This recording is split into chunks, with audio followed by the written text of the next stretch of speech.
பொலிவுடன் மாலை நியூஸ். நோயும் பேயும் கற்பனை. உணவில் ஒழுக்கம் இருந்தால் உடலில் ஒழுக்கம் வரும். குழந்தைகளுக்கு நம் மண்ணுக்கான உணவை வழங்க வேண்டும்.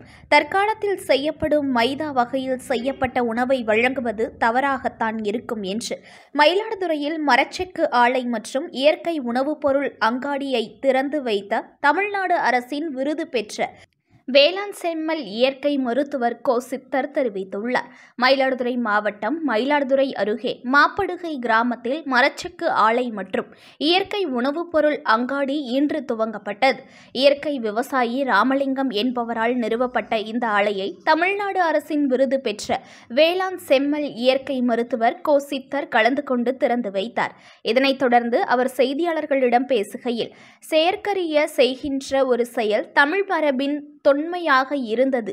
மீண்டும் மீட்கப்படுகின்ற வகையில் செயற்கு அரிய செயலாக இன்று யாழ் மரச்செக்கு ஆலை மற்றும் இயற்கை உணவுப் பொருள் அங்காடி திறக்கப்பட்டுள்ளது. வணிக நோக்கத்தில் திறக்காமல் நஞ்சில்லாத உணவுப் பொருள்களை வழங்குவதற்காகவே இந்த அங்காடியை திறந்து முன்தாரணமாக திகழும் இயற்கை விவசாயி குடும்பத்தினருக்கு நன்றியை தெரிவித்துக் கொள்கிறேன். இன்றைய கால சூழலில் நீரிழிவு நோய், புற்றுநோய், ஆண் பெண் மலட்டுத்தன்மை, தோல் நோய்கள் பெருகி வருகிறது. இந்த நோய்களை குணப்படுத்துவதற்காக அரசு மருத்துவ நிபுணத்துவத்தையும் மருத்துவமனையும் விரிவுபடுத்துகிறது.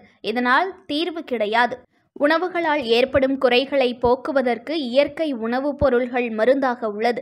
உணவில் ஒழுக்கம் இருந்தால் உடலில் ஒழுக்கம் உண்டாகும். அதற்கான மருந்து கடை இன்று திறந்து வைக்கப்பட்டுள்ளது.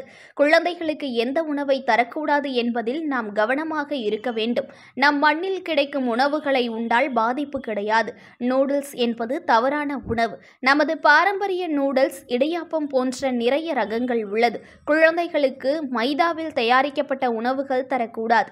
அந்த உணவுகளை குழந்தைகளுக்கு கொடுத்தால் தவறாகத்தான் இருக்கும் என்றும், நம் மரபு சார்ந்த உணவு வகைகளை குழந்தைகளுக்கு கொடுக்க வேண்டும் என்றும், இன்றைய நவீன உலகத்தில் தயாரிக்கப்படும் உணவுகள் தவறானது என்றார்.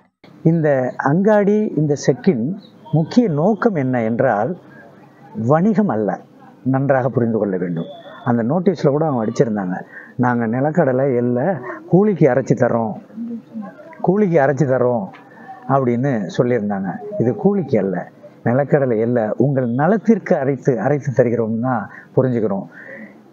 நஞ்சு இல்லாத நமது தினசரி நிகழ்வில் நம் உடலுக்கு உபாயம் தருகின்ற அரிசி, தானியங்கள், கறிகாய்கள், எண்ணெய், சர்க்கரை, இப்படி எத்தனையோ வகைகளை இந்த அங்காடியில் வைத்து இந்த ஊரும் உலகும் நன்மை பெறுவதற்காக இந்த அங்காடியை திறந்திருக்காங்க.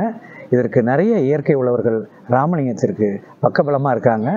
அந்த வகையில் இந்த அங்காடி சீரும் சிறப்பும் பெற்று இந்த ஊருக்காக நல்லது செய்யும்.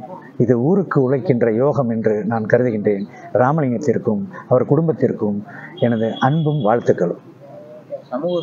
இன்றைக்கு பெருவாரியாக நீரிழிவு நோய், இரத்த கொதிப்பு, புற்றுநோய், ஆண் பெண் மலட்டுத்தன்மை, தோல் நோய், இப்படி நிறைய நோய்கள் பெருகுது.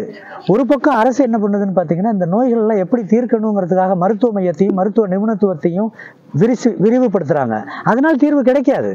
அப்போ எதனால தீர்வு கிடைக்கும்? அவர்கள் என்ன உணவு உண்டார்கள், அந்த உணவு அந்த உடலில் என்ன வினைபுரிகிறது, பிசியாலஜிக்கல்னு சொல்லுவோம் இல்லையா, அதோடைய உணவு என்ன மாதிரியான இந்த உடலில் வினைபுரிகிறது என்பதை வைத்துத்தான் அவன் நலமானவனா நோயானவனான்னு கருதுகிறோம். அப்போ உணவால் அடித்த பிண்டம், சோற்றால் அடித்த பிண்டம், சோற்றில் குறை, உடலில் குறை. அப்போ அதை போக்குவதற்கான இது ஒரு மருந்து கடைன்னு சொல்லலாம். அதனால தான் திருமூலர் சொன்ன உணவே மருந்துன்னு நம்ம சொல்கிறோம். ஃபுட்டு, அதாவது ஒரு உணவு என்பது மருந்தாக செயல்படுகிறது. அப்போ நோய் இல்லை. வள்ளலார் சொன்னது தான், ஒரே ஒரு நோய் தான் மனிதனுக்கு வரும். அந்த நோய்க்கு பேர் பசி. அந்த பசி என்ற நோய்க்கு தருகின்ற மருந்திற்கு பெயர் உணவு. அந்த உணவு பூரணமாக இருந்தால் நோய் என்ற ஒன்று பேய் போன்ற கற்பனையானது ஒன்று. அப்போ நோயும் பேயும் கற்பனை.